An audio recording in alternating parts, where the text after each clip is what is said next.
KP3 geographic channel में आप सबका बहुत बहुत स्वागत। आइए आज हम लोग एशिया महाद्वीप के प्रमुख देशों के बारे में अध्ययन करते हैं। सबसे पहले हम लोग जापान के बारे में अध्ययन करेंगे।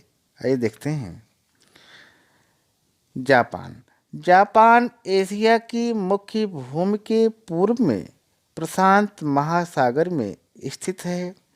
जापानी भाषा में इसे निप्पॉन कहते हैं, जिसका अर्थ सूर्योदय का देश है। यह लगभग 3,900 द्वीपों का देश है। इनमें से केवल 4 मुख्य द्वीप हैं। आकार के अनुसार ये द्वीप होन्शु, होक्काइडो, क्यूशू व शिकोकू है। और इस प्रकार से आगे हम लोग देखेंगे कि जापान देश एक द्वीप समूह है, या कह लीजिए द्वीपों की एक लंबी श्रृंखला है, जिसके द्वीप धनुषाकार में फैले हुए हैं। मैदानी क्षेत्र यहाँ पर बहुत कम है। होन्शु के पूर्वी तट पर क्वांटो मैदान काफ़ी महत्वपूर्ण है। जापान मुख्यतः शीतोष्ण कटिबंध में स्थित है। दक्षिणी भाग की अपेक्षा उत्तरी भाग अधिक ठंडा है। पूर्वी साइबेरिया से आने वाली महाद्वीपीय वायुधाराएं यहाँ शीत ऋतु के मौसम को प्रभावित करती हैं। इसमें देश के उत्तरी और पश्चिमी भागों में भारी हिमपात व वर्षा होती है। इस क्षेत्र में बर्फ से ढके पर्वत शीतकालीन खेलकूद के लिए सर्वाधिक उपयुक्त स्थान है। जापान के कुल क्षेत्रफल के लगभग 2/3 भाग पर वन है। वृक्षों की प्रजातियों में सबसे अधिक लोकप्रिय सगी तथा जापानी देवदार, हिनोकी अथवा जापानी साइप्रस, अकामात्सु व जापानी लाल चीड़ है।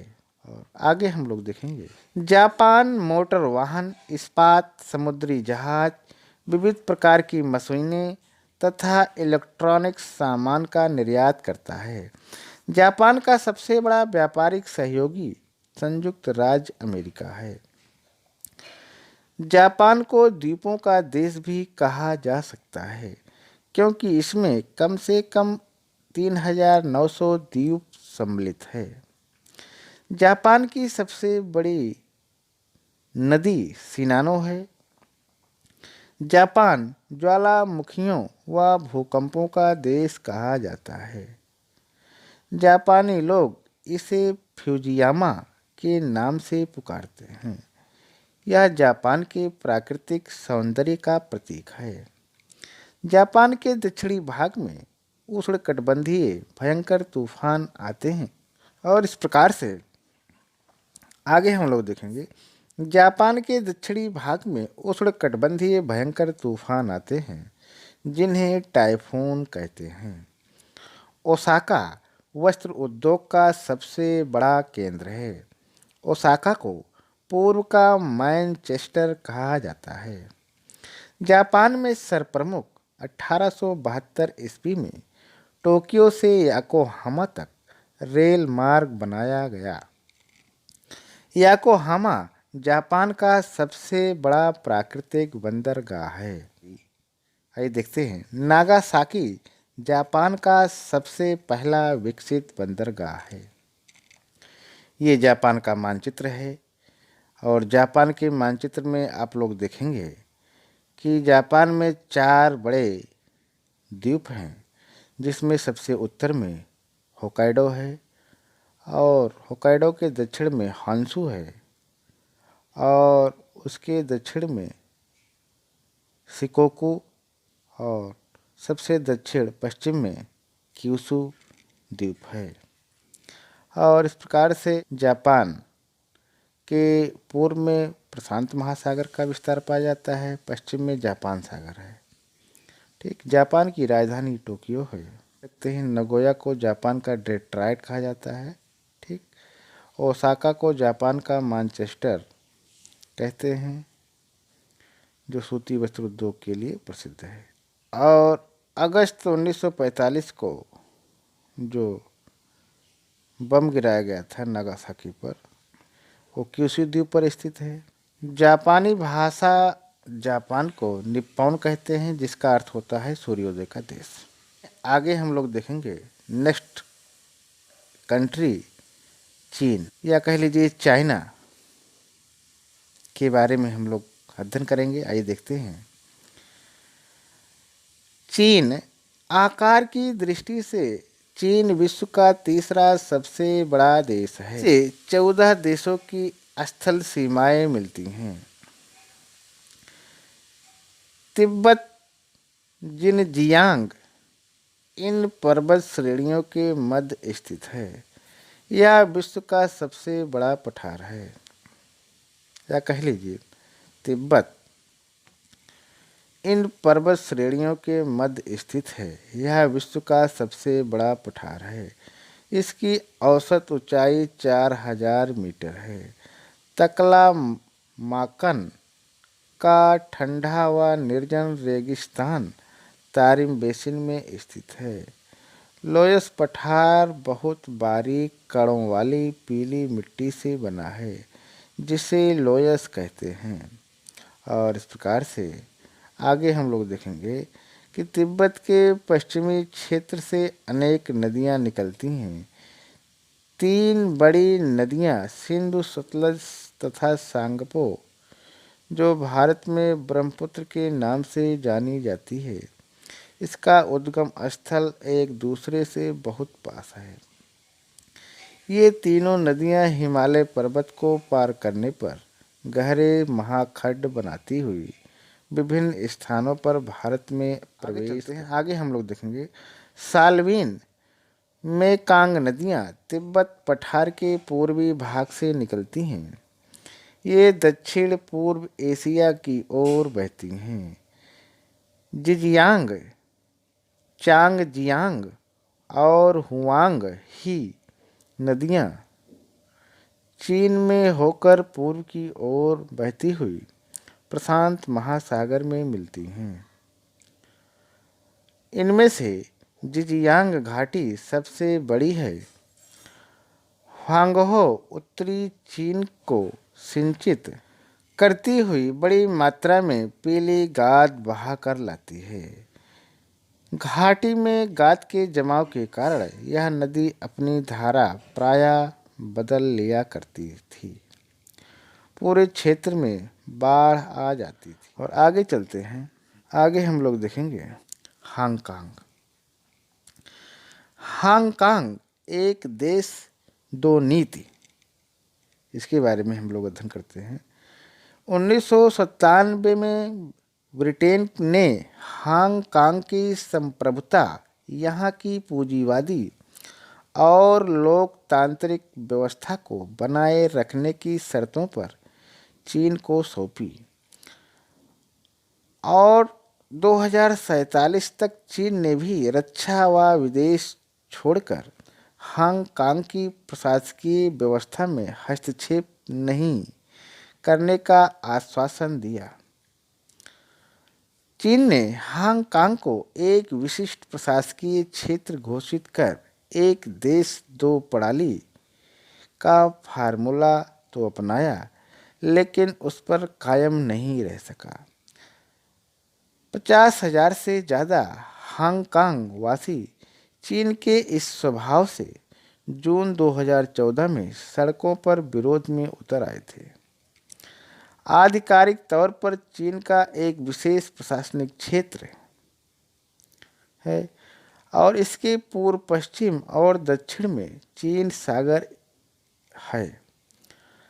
एक देश दो नीति के अंतर्गत मिली है विदेश और रक्षा क्षेत्र को छोड़कर सभी क्षेत्रों में उच्च स्तर की स्वायत्तता।